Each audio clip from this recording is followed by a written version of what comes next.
know what you're thinking, Fergus, your jersey's too small. I'm glad we boxed that off, but it's the only one that I could find today before I went out of the house.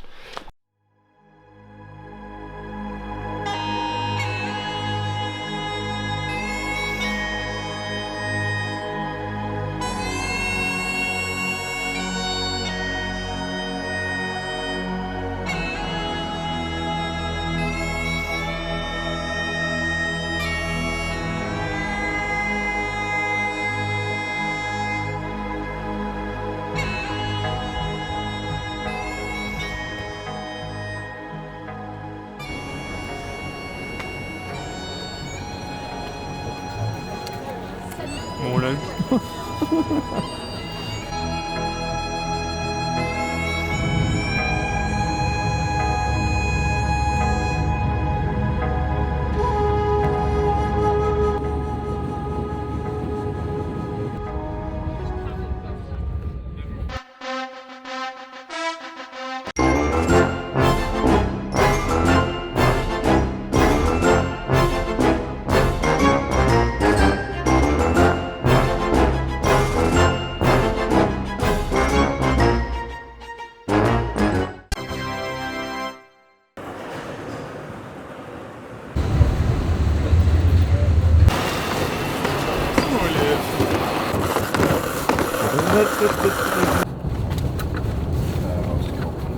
Hello everyone, welcome back to another video. Now, a slightly different video today. I'm up in Scotland with this hunk of a man right here. That's very kind, thank you.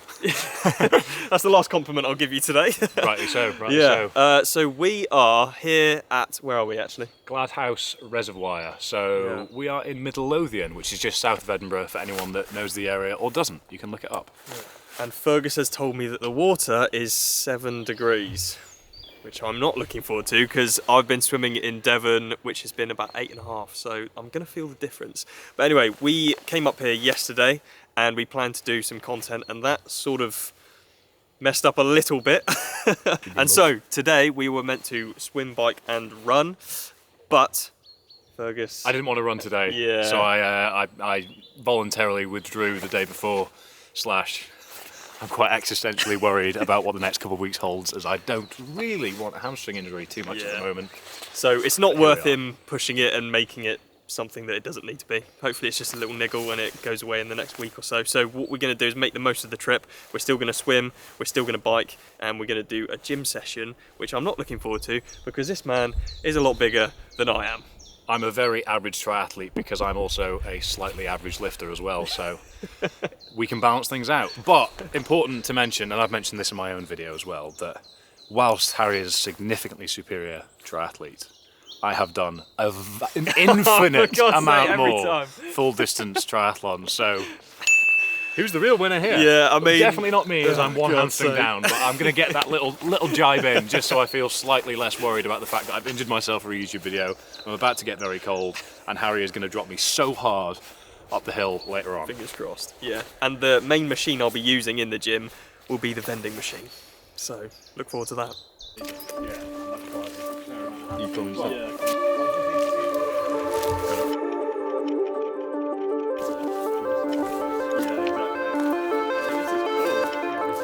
Worth mentioning that this is April and there is snow on the hills, so all Scottish stereotypes are fully on the table today.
just standing on shore waiting for Harry to come back in because I'm so much faster than him in the water.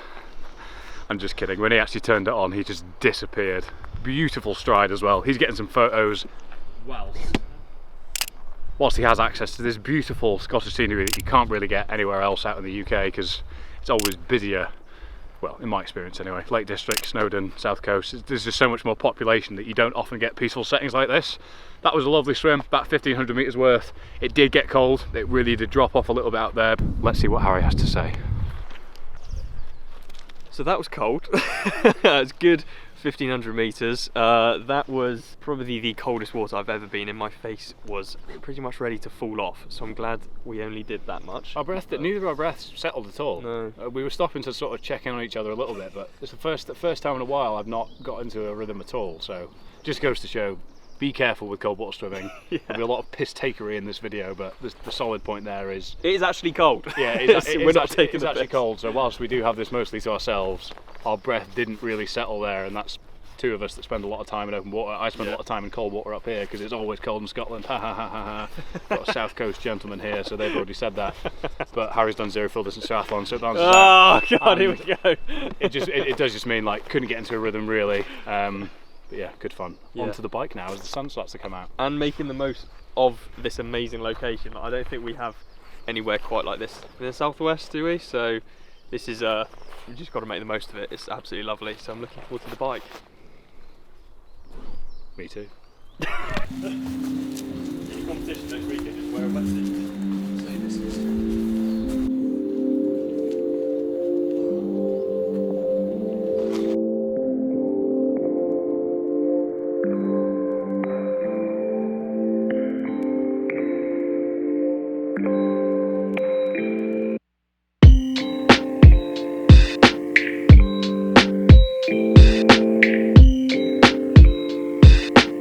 So we are going to talk through a few of the differences in terms of my training as a hybrid athlete versus the professional triathlete to my right.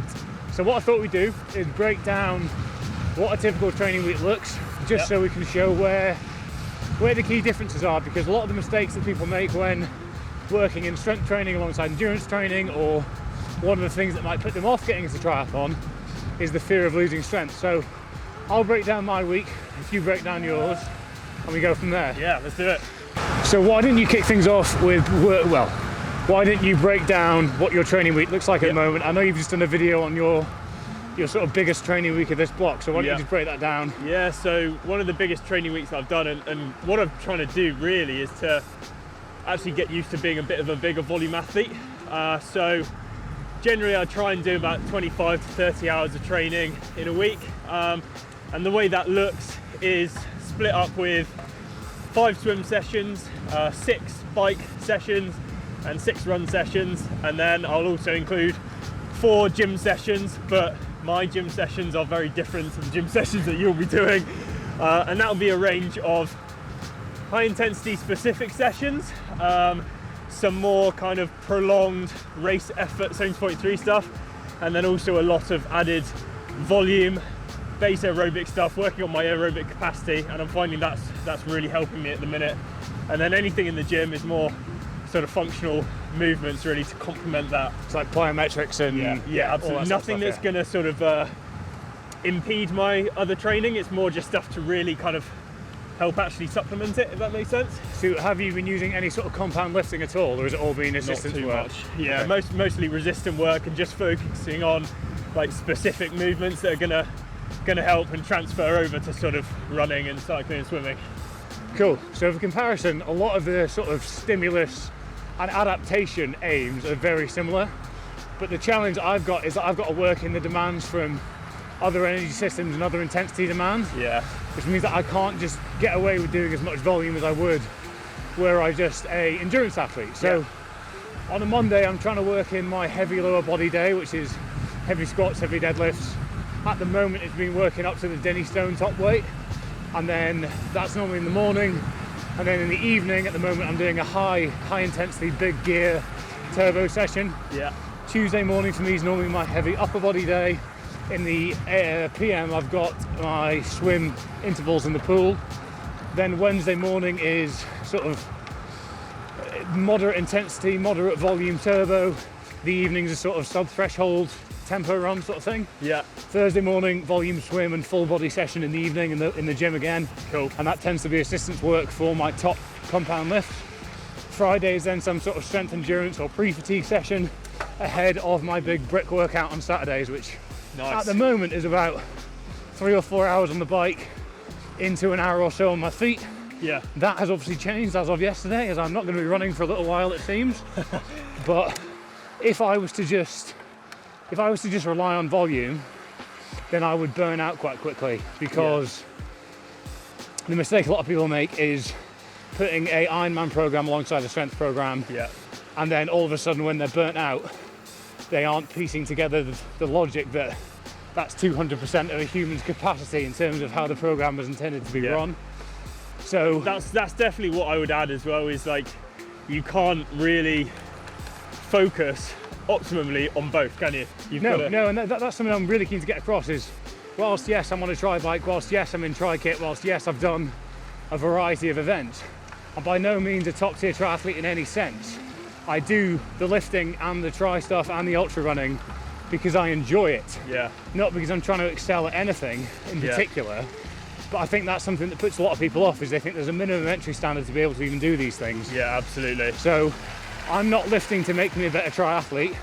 I'm not doing triathlon to make me a better lifter. Yeah. I'm doing it because I enjoy it, and I can still adapt and improve in both to a decent level, but I'm doing the things that I enjoy, and that's ultimately why we should all be training in the first place, I think. Yeah, absolutely. Yeah. No, I think that's bang on. I think a lot of people just get caught up with trying to do too much of everything and be the best at everything, and it's like, actually, that's not really possible, is it? Correct. I think main summary there is Harry's volume's about 25 to 30 hours a week, you'd say? Yeah, so that's kind of an average. I'm looking at between 16 to 22, but that's just because the higher intensity demand from the lifting stops me from getting away with quite as much volume. So I need to be a bit more clever about the volume that I use, and I can still continue to adapt. Yeah. One other thing to mention is that obviously comparison here is kind of irrelevant beyond the individual context of myself and Harry. Harry's a pro triathlete, I'm a very confused person who does a lot of things, it seems. But the main point is, we've worked up to these volumes, we've figured out these intensities, we've worked with coaches directly to get here. Yeah. So this isn't something that you should mimic, it's something you should take on board to then consider within the context of your own individuality and training, and then work from there. Yeah. Yeah, it's all about figuring out what works best for you. You know, high volume might work well for you, but it might not. And so a bit of trial and error, but definitely not copying other people, because comparison is the thief of all joy. Is that not something people That say? is something somebody said one time, Yeah, there's a quote there somewhere. I see it on Instagram posts Yeah. quite a lot of the time.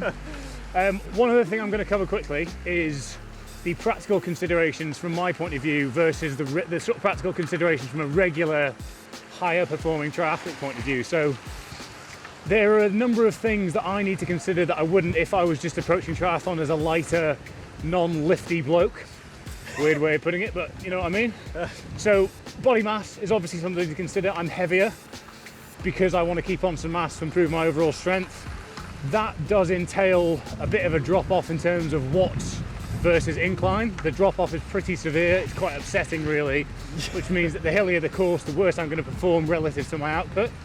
So that's something that I just need to work with. Yes, I could get considerably lighter and improve my performance, but there is diminishing returns to my strength beyond a certain point. So it's a case of what am I willing to sacrifice, where do I want to sit, and where is the focus for me.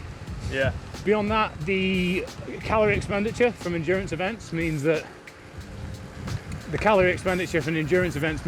due to my heat dissipation and calorie usage from my body, I'm going to have to take on about 0.75 grams of carbs per kilo body weight pretty consistently throughout a race, throughout training. Yeah. And that doesn't mean that's quite a lot of food to take on. If I was 20 kilos lighter, it'd make life a lot easier. Yes. So that means the GI considerations are all even higher. Yeah.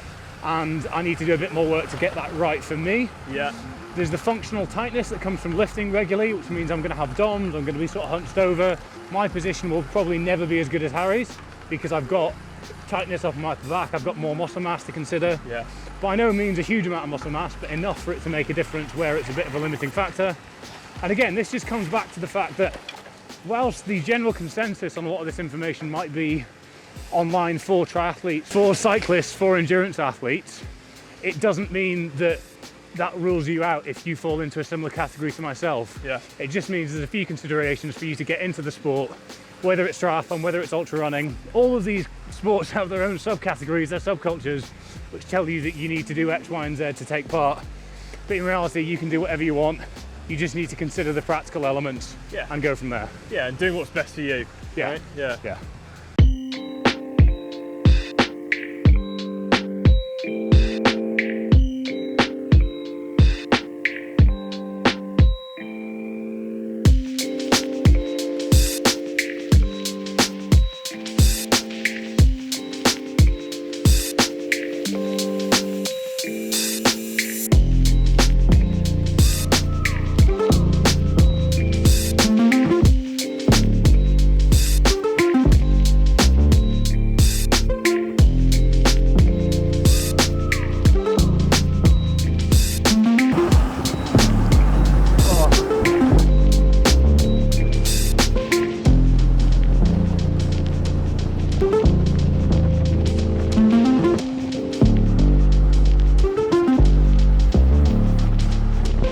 Cool, so we're here back at Fergus's house and we've done the swim, we've done a really good bike and it was, what, 90k or so? Yeah, 2 hours 45-ish. Yeah, really nice ride. I have no idea where we went, but it was good. Midlothian and into the Borders for anyone that cares. Yeah.